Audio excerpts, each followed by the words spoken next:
इंद्र महिता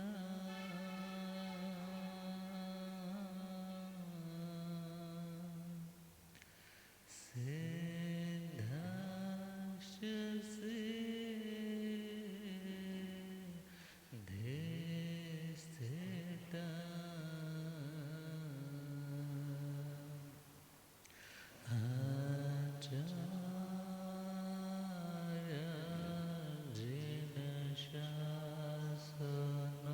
शासनोन्नति करा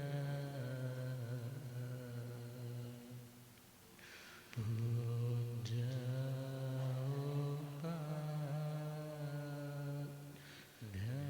उपाध्यायक श्री सिद्धांत सुपाठक मुनिवरा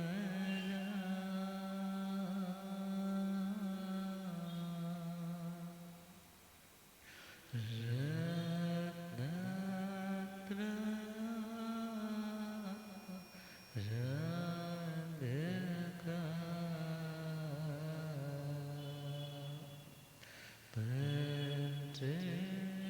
प्रचेते परमेष्ठिन प्रतिदिनं कुर्वन्तु नो मङ्गलं कुर्वन्तु नो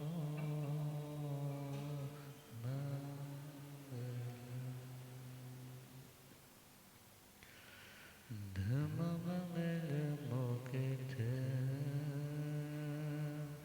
अहिंसा संयमो तवो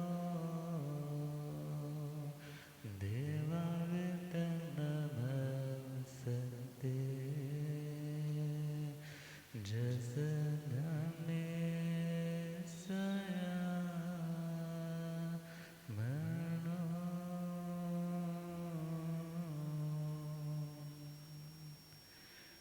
जे हाथ जोड़ गोरानो मेरे वंदना जे जोड़ गोरानो एक बार वंदना हजार बार वंदना एक बार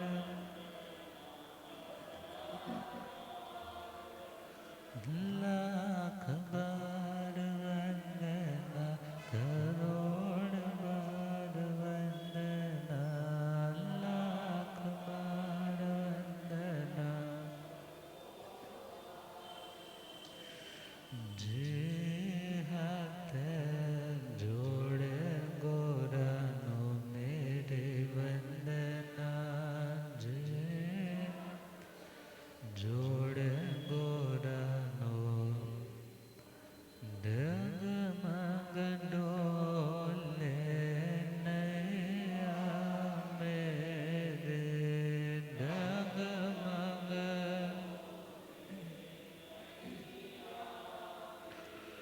मुझको सतगुरु तेरे मुझको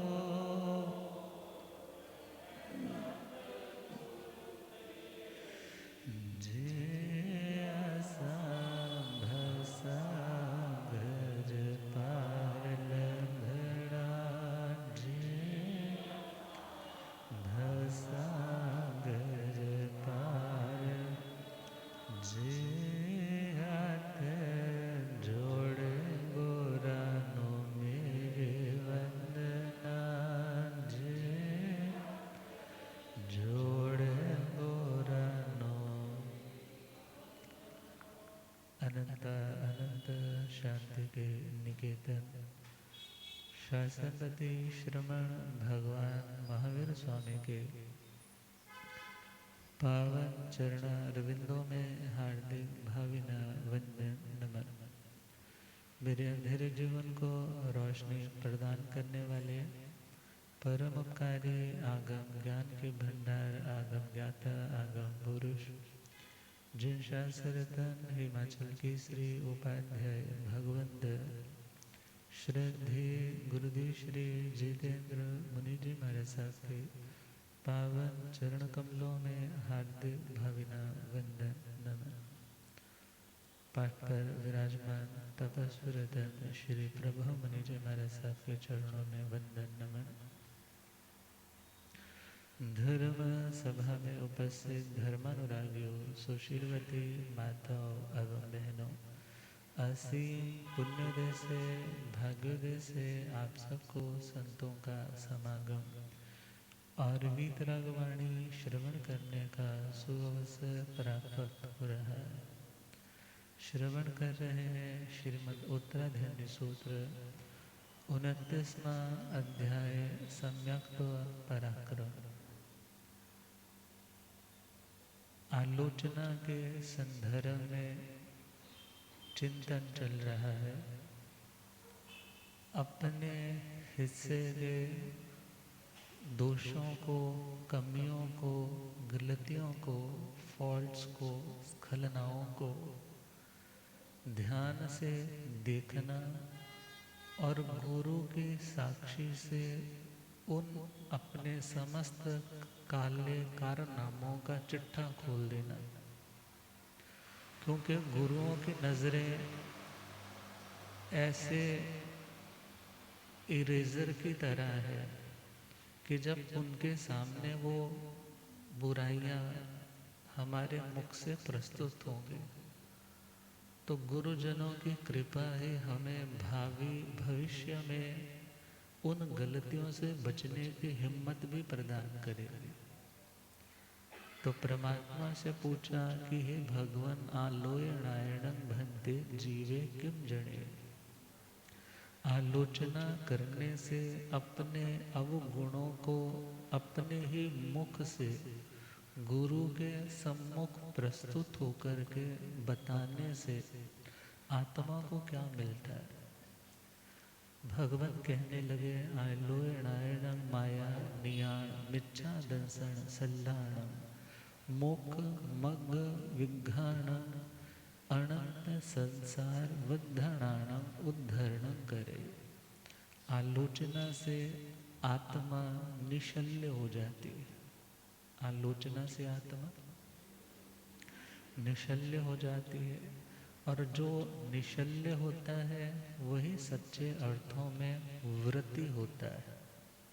जो निशल्य होता है, निशल्यो वृत्ति एक लाइन आती है जो माया निदान और मिथ्यात्व के कांटों को अपनी आत्मा से निकाल देता है। ऐसी आत्मा की मोक्ष मार्ग की साधना बहुत आसान हो जाती है। वरना कांटों से युक्त कदमों से चलना भी मुश्किल और मंजिल को छूना भी मुश्किल। तो परमात्मा कह रहे हैं अनंत संसार परिभ्रमण को जो बढ़ाने वाले हैं, जन्म और मरण रूप संसार यात्रा का जो एनहेंसमेंट करने वाले हैं वे है माया निदान और मिथ्यात्व। थोड़े से तुच्छ लाभ के लिए व्यक्ति खुद को उत्कृष्ट सिद्ध करने के चक्कर में कितनी बार अपनी अच्छाइयाँ तो बता देता है, मगर जो बुराइयाँ उसके पतन का कारण बनने जा रहे हैं उन बुराइयों को, उन रोगों को अपने वैद्य रूप गुरु के सामने बताता ही नहीं।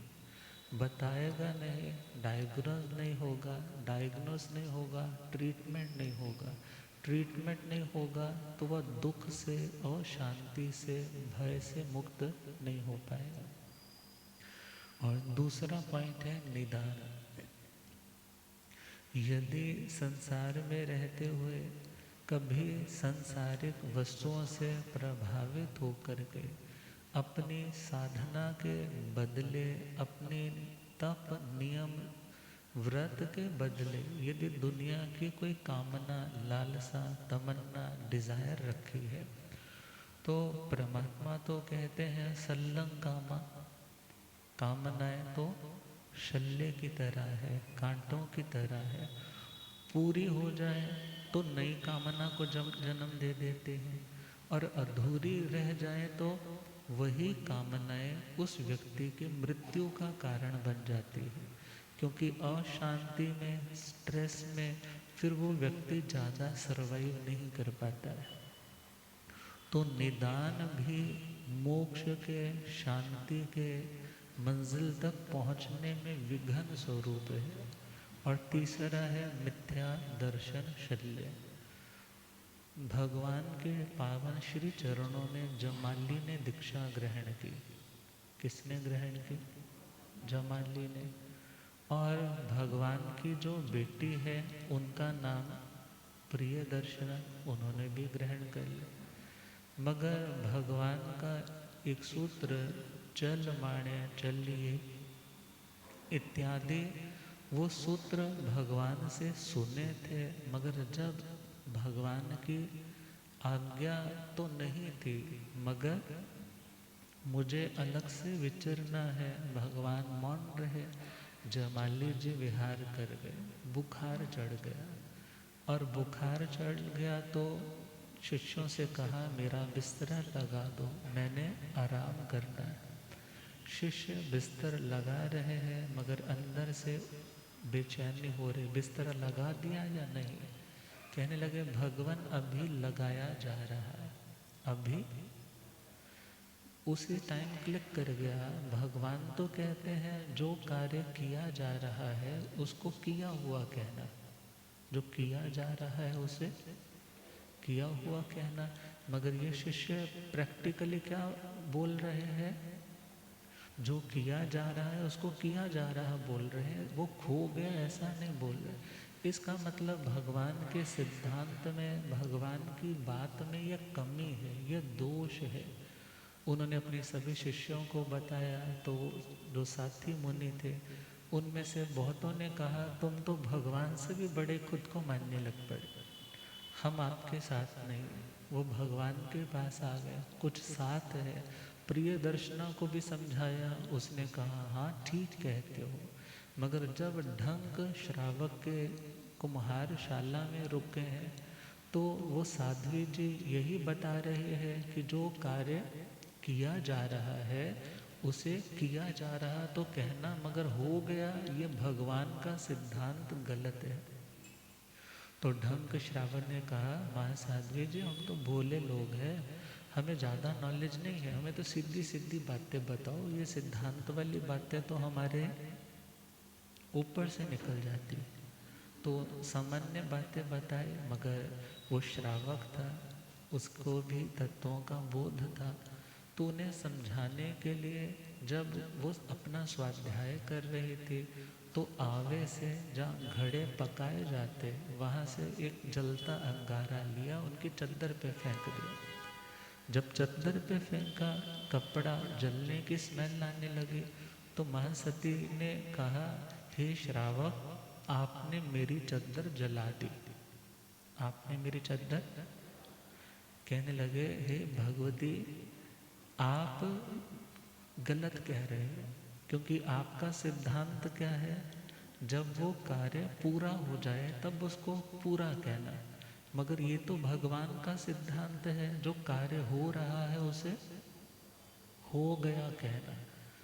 तो उसे ख्याल आया कि अभी यदि चद्दर के ऊपर कोयला गिरा है मगर चद्दर जलना शुरू हो गई, जितने अंशों में जल गई, उस दृष्टि से क्या कहा, चद्दर जल गई।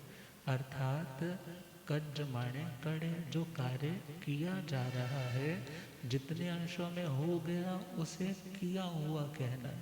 तो उसे रियलाइज हुआ कि जमाली की धारणा गलत हो चुकी है, जाकर समझाया मगर वो नहीं माना।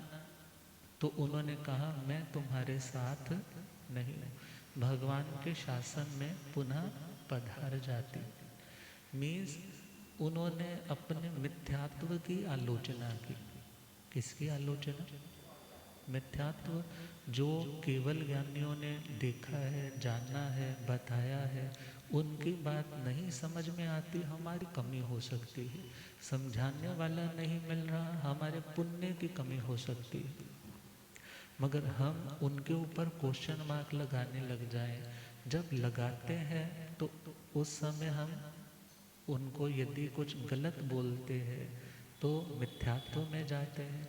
मगर वही मिथ्यात्व का भाव जब आकर के गुरु चरणों में रखते हैं, मैंने तो ऐसा ऐसा पहले माना था मगर आज सुना तो रियलाइज हुआ, तो वो अपनी सारी आलोचना कर लेते हैं।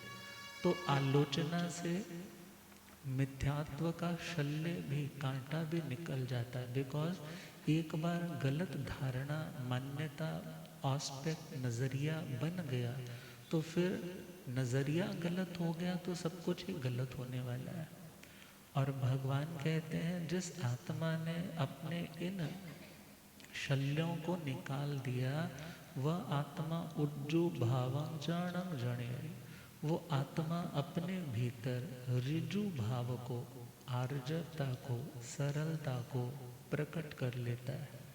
किसको प्रकट करता है? सरलता को।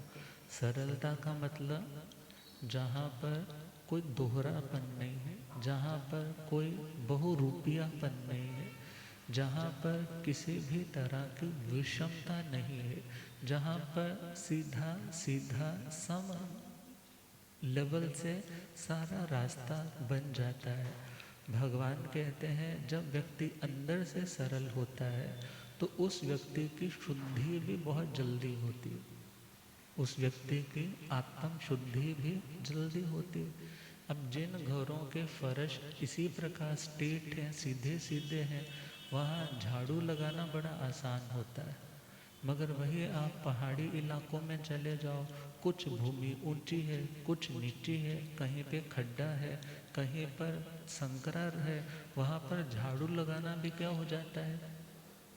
मुश्किल हो जाता है।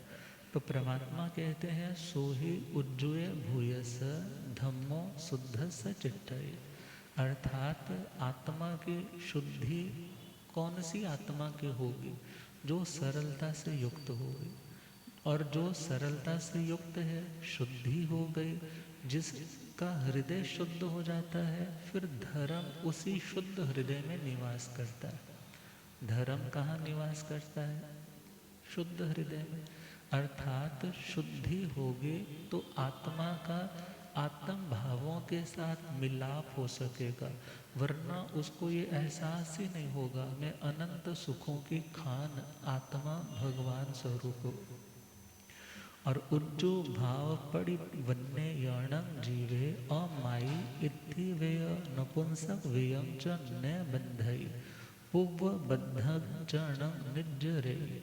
परमात्मा कहते हैं जब आत्मा में ऋजु भाव, सरलता का भाव, बच्चों की तरह सरलता आ गई, अर्थात जो जैसा हुआ उसको उसी रूप में बताने की हिम्मत आ जाती है, तो उस ऋजु भाव की परिपूर्णता से वो जीव आत्मा अमाई, अमाई मतलब माया से दूर हो जाती है। माया का मतलब, माया का मतलब जो जैसा है वो वैसा खुद को प्रेजेंट नहीं कर रहा, दिस इज माया। रावण साधु नहीं था, सन्यासी नहीं था, मगर सीता का अपहरण करने के लिए उसने कौन सा वेश धारा? साधु का। ये क्या थी? माया। ये क्या थी? माया। और आत्मा के अंदर जो जो भी वक्रता के भाव है, जो जो भी टेढ़ापन है, जो जो भी आत्मा के अंदर कपट का भाव है, वो सारे भाव दूर होने लग जाते हैं। क्यों? जहाँ दिन होगा वहाँ रात रात नहीं होगी ना। इसी प्रकार जहाँ सरलता होगी फिर वहाँ पर माया, वहाँ पर माया नहीं होगी। और अमाई सम्मदिट्ठी, शास्त्र आचार्य में आता है जो माया से रहित होता है वो सम्यक दृष्टि होता है।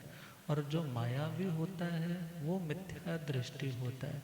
अर्थात जो सरल आत्मा है वो सम्यक तत्व की भी आराधना कर लेता है और उसके आधार पे वो स्त्री वेद और नपुंसक वेद का बंध नहीं करता। किसका? स्त्री वेद। और यहाँ पर शारीरिक संरचना को नहीं लिया है। बहुत से लोग कह देते हैं जी स्त्री को जैन लोगों ने बड़ा नेगेटिव वे में प्रेजेंट किया है, तो ऐसा कुछ नहीं है। अर्थात यहाँ पर शब्द है स्त्री वेद। कौन सा वेद? यहाँ स्त्री लिंग शब्द नहीं है। क्या शब्द है? स्त्री वेद। और लिंग का मतलब है बाहर का कॉस्ट्यूम, बाहर के शारीरिक चिन्ह जो नामकरण के कारण है। मगर जो स्त्री वेद है वो तो वेद मोहनीय कर्म के कारण है। वो किसके कारण है? मोहनीय कर्म के कारण। तो 3 तरह के टाइप्स आते हैं, स्त्री वेद, पुरुष वेद और नपुंसक वेद। और कहा जा रहा है जो आत्मा सरल हो जाता है उस सरलता के आधार पे उसकी प्रमोशन होती है। प्रमोशन किस लेवल पर होती है कि वो स्त्री वेद का और नपुंसक वेद का बंध नहीं करता। क्या नहीं करता? स्त्री वेद का और पुरुष वेद का और नपुंसक वेद का। अब स्त्री वेद का मतलब जब पुरुष की चाहना रहती है, मगर इसको हम थोड़ा और डिटेल में चले तो उपमा दी जाती है। एक आग है जो उपलों की आग है। उपलों की आग, पाथियाँ जला देते हैं, धीरे धीरे सुलगती हैं, टाइम लेती हैं, जलती रहती। और एक आग होती है तिनकों की। कौन सी आग? जलाई, एकदम जली और शांत हो। और तीसरी आग है नगर दाह की। सपोज किसी ने पूरी की पूरी बस्ती को आग के हवाले कर दिया तो वो कितना टाइम लेती है बुझने में। तो स्त्री वेद के लिए कहा है उपलों की आग। कौन सी आग? पुरुष वेद के लिए कहा तिनकों की आग। और नपुंसक वेद के लिए कहा नगर दाह वाली आग। तो यहाँ पर सिंपल समझना है, जब हमने स्टार्टिंग में सुना था संवेग निर्वेद। संवेग मतलब संसार से भय, मोक्ष की अभिलाषा। निर्वेद का मतलब दुनिया के सभी आकर्षणों से अनासक्ति। किसी भी तरह के शारीरिक सुखों की, मनुष्यों के, त्रियंचों के, देवी देवताओं के सुखों की कोई कामना जब अंदर ना आए उसका नाम क्या है? निर्वेद। अब जिसके अंदर ये 2 क्वालिटीज होंगी वही तो मोक्ष के मार्ग पर आगे बढ़ेगा। तो मोक्ष के मार्ग पर बढ़ने के लिए एटलीस्ट उसे पहले बड़े लेवल वाली वासना की आग को शांत करना है। और वो शांत किसके आधार पर होगी? आलोचना से। आलोचना से सरलता आएगी, सरलता से उसका माया का जो गुण है, दुर्गुण है, वो दूर हो जाएगा। और स्त्री वेद और नपुंसक वेद उसका क्या होगा? नया बंधन नहीं होगा। और कहा है पुंवबद्धं चरणं निर्जरेयि। यदि पूर्व में सपोज उसने ऐसा कोई कर्म बांधा है तो उस कर्म की निर्जरा हो जाएगी। उस कर्म की क्या हो जाएगी? निर्जरा। मीन्स निर्जरा का मतलब जो उस कर्म रूपी फल में रस है उसे क्या कर दिया जाएगा? खींच करके खाली कर दिया जाएगा। फिर उस फल के अंदर देखा जाए वो रस नहीं रहा तो वो अपने आप ही सूख करके क्या हो जाएगा? खत्म हो जाएगा। अर्थात जो आत्मा सरल होगा वो आत्मा माया से, कपट से रहित होगा। जो माया और कपट से रहित होगा फिर वो आत्मा स्त्री वेद, नपुंसक वेद का बंधन नहीं करेगा। यदि ऑलरेडी पूर्व में कर रखा है तो वो संस्कार, वो कर्म खत्म हो जाएगा। सिंपल, वो कर्म क्या हो जाएंगे? खत्म हो जाए। अब इसको थोड़ा और समझे, स्त्री वेद, पुरुष वेद, नपुंसक वेद। अब पुरुष शरीर से पुरुष नहीं, बल्कि जो व्यक्ति अपनी गलती को स्वीकार करने के लिए तैयार है कि हाँ मेरी यहाँ गलती है, और जो वो करना चाहता है तो उसमें भी डट करके करने के लिए तैयार है, उसको क्या बोला है? पुरुष। उसे क्या बोला? पुरुष। और जो अपनी गलती पहले तो माननी ही नहीं, यदि कुछ ऐसा वैसा हो तो दूसरे के सिर पे डाल दे। किसके सिर पे डाल दे? दूसरे के सिर पे डाल दे।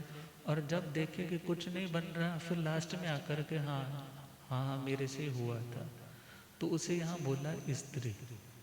यहाँ क्या बोला उसके लिए? स्त्री। सब ऐसे होती हैं ऐसा नहीं है, मगर ये एक कैटेगरी बनाई है। और तीसरा है नपुंसक, जो इतना कायर है, जो मानने को तैयार ही नहीं होगा, तुम कितना भी कुछ कर लो। अर्थात जो अपनी गलती को स्वीकार करेगा वही सुधार करेगा, जो स्वीकार ही नहीं करेगा वो अपना सुधार भी नहीं करेगा। तो आलोचना से क्या होगा? स्त्री और नपुंसक वाली जो क्वालिटीज है, मीन्स अपनी गलती दूसरे पे डालना, उससे हुआ, उसके कारण हुआ, मगर उसके अंदर वो पुरुष वेद, मीन्स वो अपनी गलती के लिए वहाँ पर स्टैंड भी लेता है। हाँ मेरे से हुआ, आप जो इसके लिए प्रायश्चित देंगे मैं उसके लिए रेडी हूँ। पूर्व में यदि कुछ किया है तो उसको भी वो चुकता करने के लिए, खत्म करने के लिए तैयार है, और नया ऐसा कोई कर्म नया बांधने के लिए भी वो साधना करता है। मगर गुरु के सामने अपनी गलती को स्वीकार करना ये कोई आसान काम नहीं। दुनिया तो अरबों खरबों की है, मगर पहले यही देखो ना, कितने हैं जो गुरुओं के पास आते हैं, और इतनों में भी कितने हैं जो अपनी गलती आकर के गुरु से शेयर करते हैं। अपनी अच्छाइयाँ तो सारे शेयर करते हैं, मैंने हमारे जो वहाँ 11 लाख दिया, मैंने वहाँ पर इतना लाख दिया, मैंने इतनी समाई क्या की, मैंने पिछली बार ये तपस्या की, मैंने तपस्या वालों का अभिनंदन का लाभ लिया, मैंने विहार यात्रा का लाभ लिया, सब बताएंगे। मगर अपने अंदर कमियां हैं जो, उसको शेयर।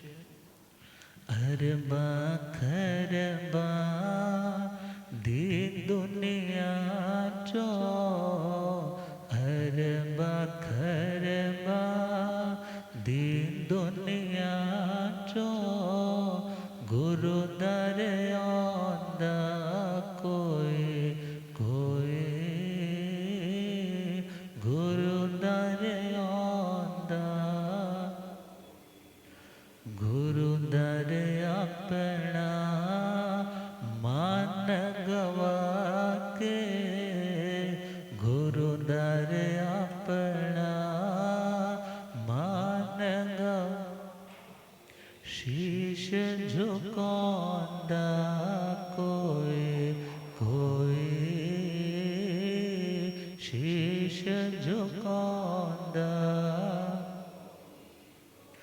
भुल्लण हारा हे जग सारा, भुलता हर कोई सकदा है, भुल्लण हारा हे जग सारा, भुलता हर कोई सकदा है,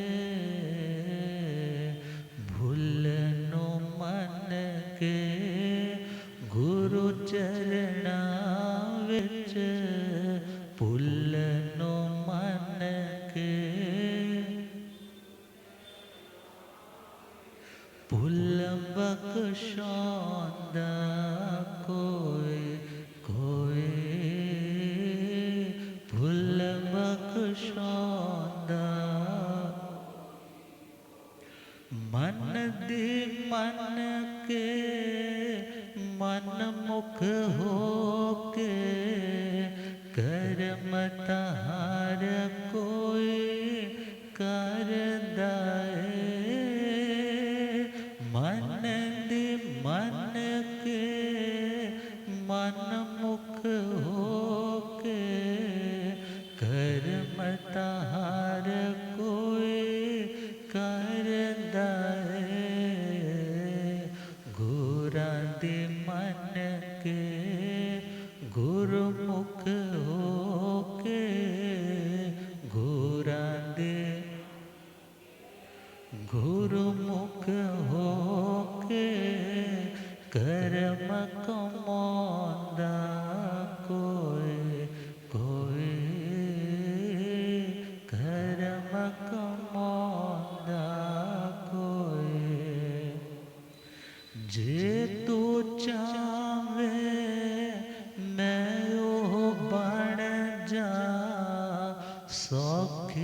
जय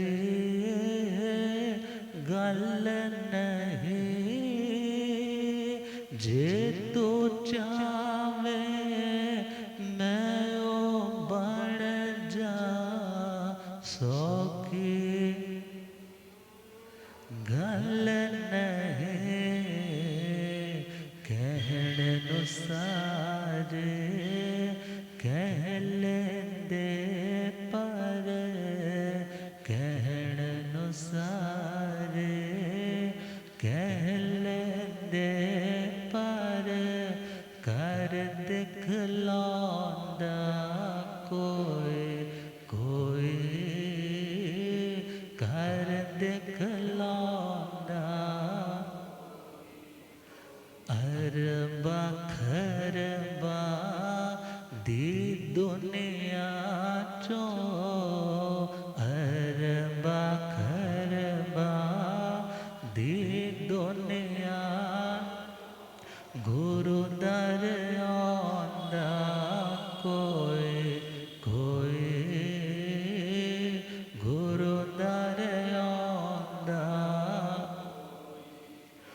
गुरु दर अपना मान गवा के गुरु दर अपना मान गवा शीश झुकांदा कोई कोई शीश झुकांदा कोई गुरु बिन गत नहीं शाह बिना पत नहीं हर कोई कहता सुने आए गुरु बिना गत नहीं शाह बिना हर कोई कहता सुने आए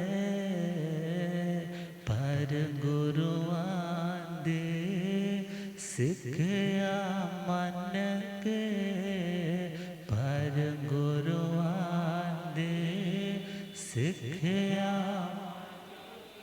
धर्म निभांदा कोई कोई धर्म निभांदा कोई।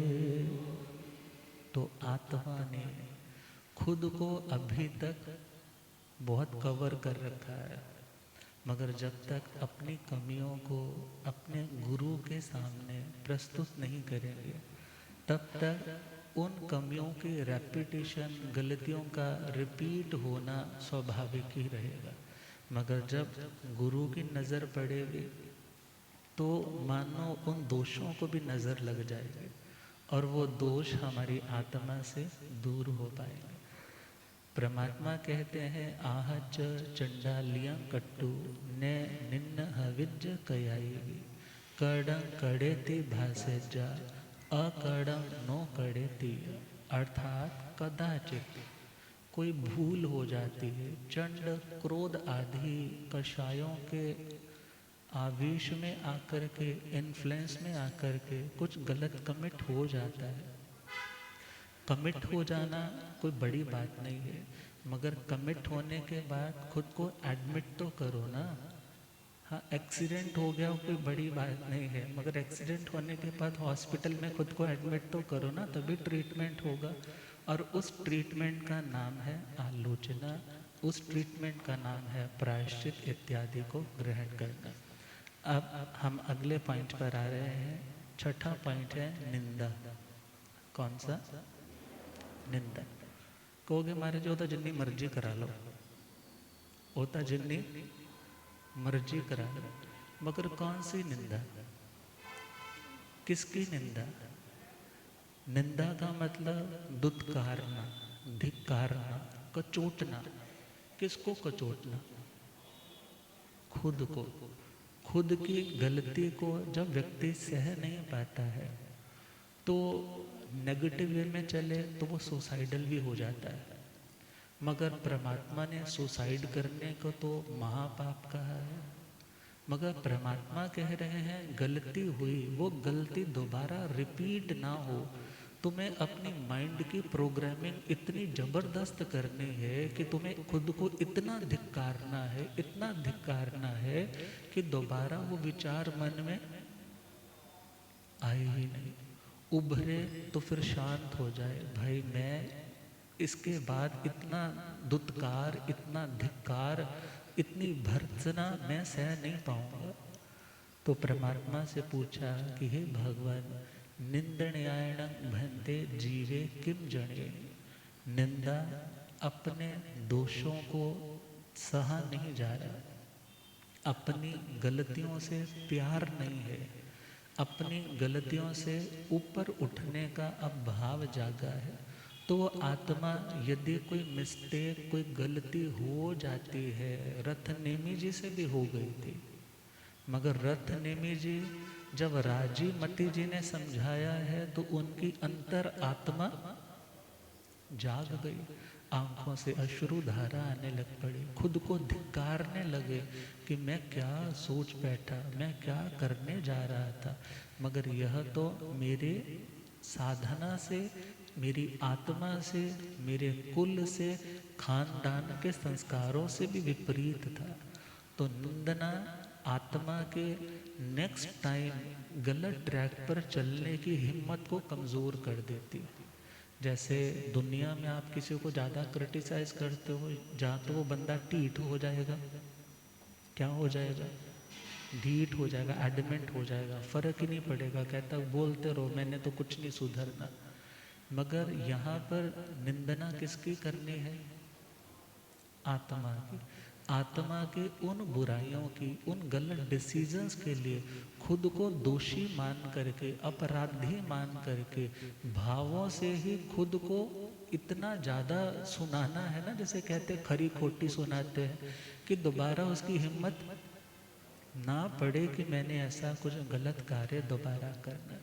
भगवान कहते हैं निंदण्यायण पच्छानुतावं जणयई। जब आत्मा आत्म निंदा करता है, आलोचना तो गुरु साक्षी से होती है। किसकी साक्षी से? गुरु के सामने जा कर के। मगर ये निंदा है आत्म साक्षी से। किसकी साक्षी से? हर व्यक्ति के अंदर इतना कैलिबर नहीं होता कि वो किसी से जा कर के बोल सके कि मैंने ये अपराध किया है। मगर खुद को तो बोल सकता है ना, खुद को तो समझा सकता है ये गलत है, तेरे को करना नहीं चाहिए था। अर्थात जब आत्म निंदा के भाव आते हैं तो पच्छानुतावं जणयई, पश्चात अनुताप। जो बाद में, अनुताप का मतलब है पश्चाताप। पश्चात का मतलब एक बार जो घटना था घट गया, मगर उसके बाद जो रिग्रेट की फीलिंग आ रही है, जो बाद में महसूस हो रहा है कि मैंने ये अच्छा नहीं किया।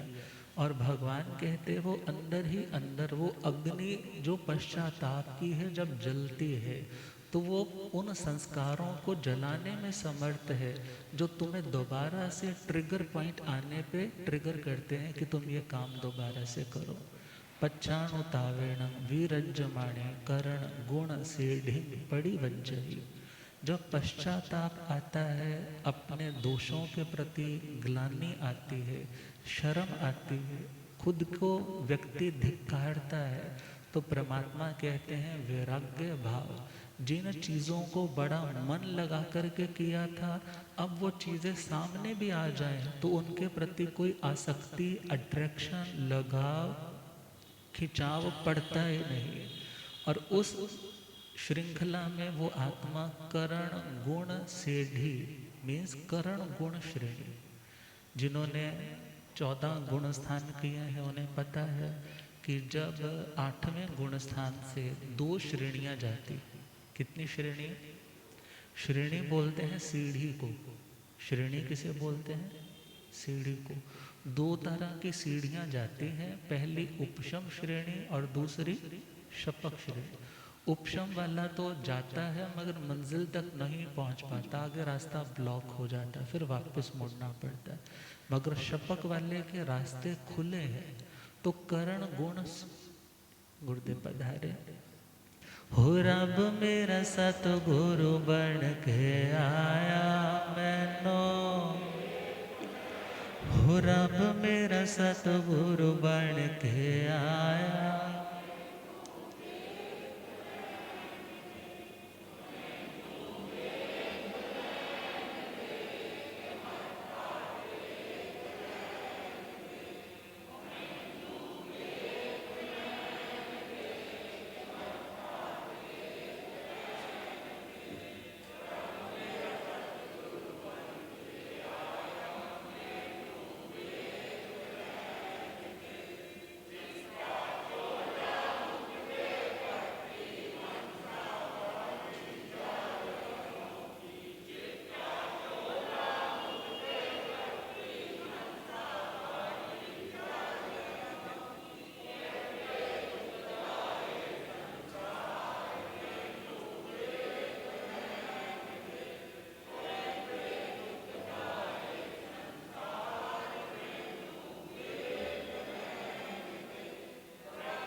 हो मैनू वेख लैण देख माथा,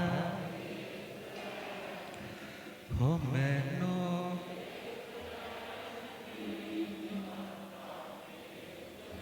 हो रब मेरा सतगुरु बन के आया। भूलिया गम ज्ञाता आगम पुरुष जन शास्त्र धन हिमाचल केसरी उपाध्याय भगवंत श्रद्धे गुरुदेव श्री जितेंद्र मुनि जय।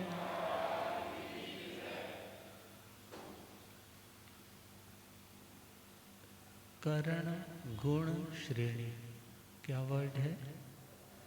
करण गुण श्रेणी। करण का सिंपल मतलब कुछ ऐसा करना जो आज तक नहीं किया था। करण का मतलब कुछ ऐसा करना जो आज तक पहले नहीं किया था, अपूर्व करण।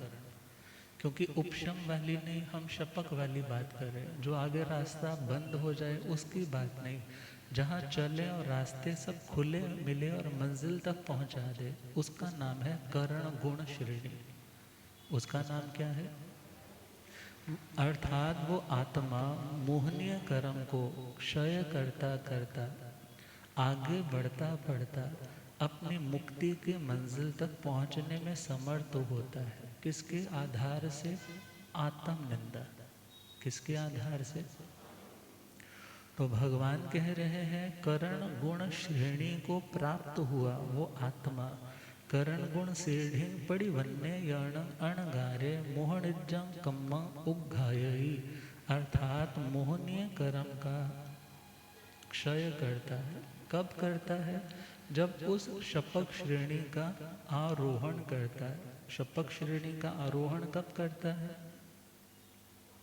जब आत्मनिंदा करता है।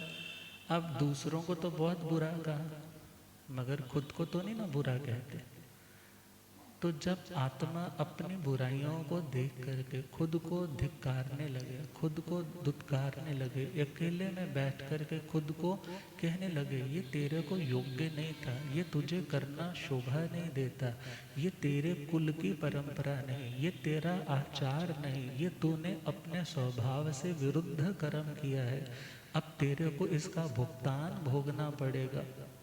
अब आंखों से झरझर आंसू भी आते हैं पश्चाताप के, और ना किसी से बात करने को मन करता है, ना कुछ देखने का, ना खाने का, सिर्फ अपने को ही वो निहार रहा है कि मैंने ऐसा क्यों किया, क्यों किया। और परमात्मा कहते हैं इतना वो खो जाता है कि फिर वो निर्मल होकर के निकलता है। क्या होकर के? दुनिया में तो डिप्रेशन में चले जाते हैं ना, और डिप्रेशन में जाके फिर बाहर नहीं निकलते हैं जल्दी से। मगर ये आत्मनिंदा ऐसा सरोवर है जिसमें अंदर जाकर के खुद को इतना क्लीन किया जाता है कि फिर मानो काला कौआ गया था और हंस बन कर के बाहर निकला है। और अपने गुरुओं से वो क्या भावना रखता है कि मुझे तो आपका ही शरण है, मुझे आपका ही धर्म प्यारा है, मुझे इसके अलावा और कुछ भी करना नहीं है। तो आत्म निंदा की थी महासाध्वी श्री मृगावती जी महाराज ने। किसने की थी? मृगावती जी महाराज। कैसे की थी उसके बारे में आप कल सुनेंगे। इन्हीं शुभ मंगलमय भावनाओं के साथ हम गुरुदेव के पावन श्री मुख से जिन वाणी का रसपान करेंगे। ओम शांति।